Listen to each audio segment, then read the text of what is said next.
Before our students perform, I'd like to introduce our very first All-Star, guest poet, MC, friend of Barrie, class of 2010. Oladosu Table.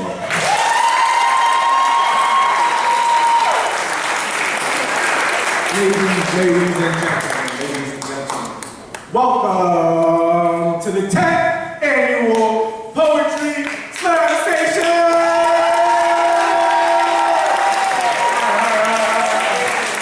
All right. So just to give you a little background, myself, I think of two others, Jordan Chacon and Sarah Castellino-Jordan, who will be joining us, led by Lisa Clark, Laurel, Saeed, and many others. We put together the first Barrie Slam Station. So 10 years ago, to date myself, I was a freshman. We put together something for the 8th graders. It was a great time, and from there, we've kept it going. I'm so glad that the tradition kept on. It's an honor to come back here, to speak to everyone, to see the different faces, how the faculty just has changed, the students have changed. The aura has changed. It's a great place. It's gotten better and better over the years, and it's always a pleasure to come back here. And it's truly an honor from the deepest parts of my heart to be here with you guys. Okay, so my poem is called Pressure. It's expected of me. It's normal. Everybody's saying, you'll be fine, you'll get a good grade, you should be the one worrying. But what if it's not that easy? I'm not perfect. I still get distracted from studying, freak out over tests, get scared before presentation, get frustrated with an essay, write crappy poems, and sometimes I make mistakes. It's hard. They're kings and queens, and I'm just a servant serving them. I should break the idea that I'm not good enough for them, because I know I'm not the best, but I'm good enough for them to be impressed. Because I'm not really on the outside. It's just a test of my abilities to see if I can just be me. Told me, life and time don't mix. Do you know when you will die? No. And that's something we all have to accept. I want to accept it, but it's hard. It's like trying to describe the difference between left and right. Like trying to draw a square without any lines. So this is it. The last 16 seconds of the game. Come on! That was the worst call ever. Here I am yelling at the TV in my basement about a stupid foul that should have been on the defense.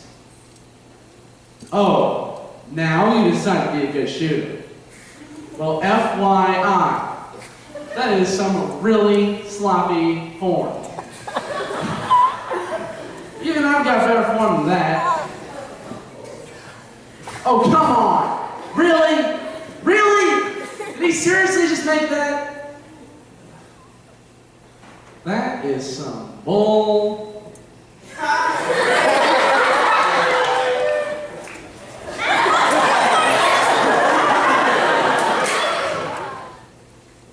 am alone. The nights I have laid in bed, sobbing, hoping that the next day will bring me light. Like that one shooting star, soaring through the dark, empty sky.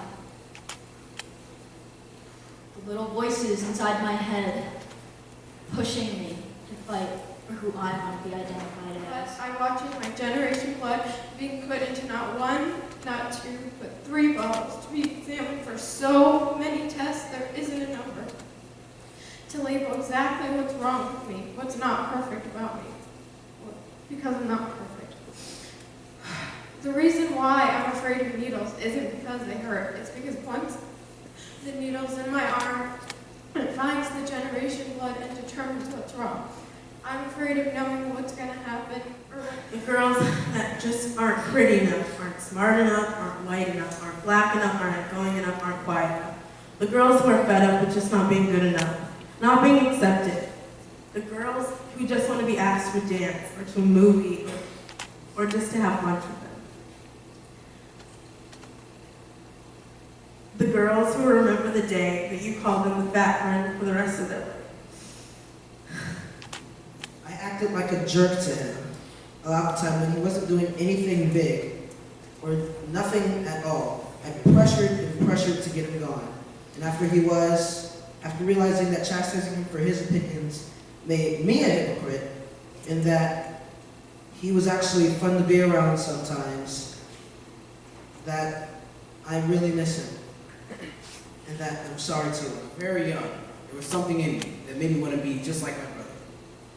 Like when I was in 2nd grade, and he played baseball. I hated baseball, but I played anyway, just because he did. Back at that age, he was my role model. But now that I'm older, there are other things I want to do. It's not just what I see him doing anymore. But maybe that's not such a bad thing. Seeing him do things inspired me to learn and to follow It's called star-crossed. I feel like we're star-crossed lovers with a different kind of connection, not enemies nor allies. From different sides of the same spectrum, struggling to meet in the middle. Both of us with chains wrapped around our ankles, connected to more baggage than we would care to admit. When people see me, they normally ask what race I am. But it doesn't matter. I've been too white for the black kids and too black for the white kids. There is no in between. Now, I know what you're thinking. You took that line from Glee. Well, yes, I did. But that's also just how I feel as a member of the biracial community. I'm sure tons of biracial people feel this way as well. Wrinkles, arthritic hands, beautiful face. Every word she spoke was like a beautiful orchestra. She made me feel like I was something, like that thing that makes you feel like the king of the universe. She was that thing to me. She went to a better place. I thought, what is a better place for her than here? I still don't understand why she had to go then, not when I was young, when I had a soft spot for her deep in my heart. She was like this sweet, sweet, warm love with your family. When we drifted apart, I didn't tell him about my life as much as I used to, though we still stayed as close as ever. Some parents try to hold on to their children and try to shelter them from the world, but he timely let me go, and I thank him for that. One Friday on the way to school, I saw something I knew he would like. I was about to show him, and then I thought, oh well, I'll show him on Monday. I regret that to this very day. Sunday, November 13th, 2011. It happened. It was the worst day of my life. My whole world fell apart. I woke up without a father.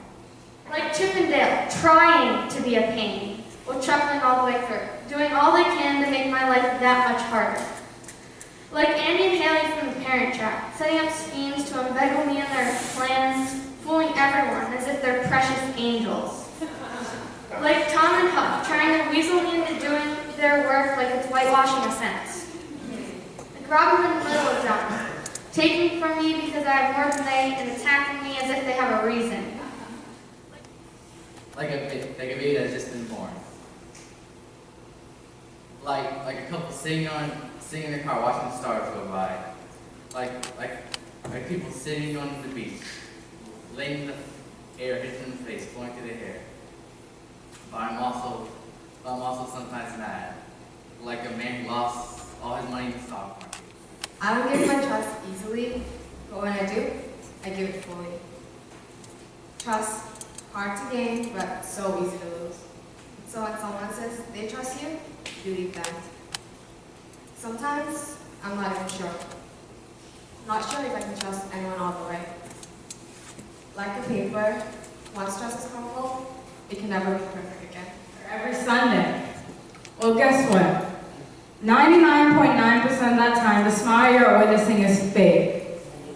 Like me, when I talk to people I don't like. Fake, like people who compliment me. I'm tired of parents talking badly about me, acting like they know everything. I'm tired of thinking about that time when a grown-ass adult had the nerve to call me a hoe. It's 6 a.m. I'm still freezing cold and not awake even after morals. I know my events are coming up soon, and I can feel the butterflies in my stomach flying around. I have 3 events that day, but that one event, it makes me a nervous wreck. 200 breaststroke. I hear my name. Hannah, it's time to go up. You're in heat 8, lane 5. I walk up and stand behind the block. I have 5 minutes until I have to dive in. Then it came. Final call for a reserve champion. I heard my name. I couldn't believe it. This was one of the greatest days of my entire life. I'd never gotten such a high placing before. That day that my mom drove me home from the horse show that day, I had the feeling of accomplishment. One great feeling that I will never forget. So it taught me many things. It made me realize everything we do, it's all similar. How we write a poem, how we play an instrument, or how we do simple tasks. The results depend on the process, but that doesn't mean that the results are the most important.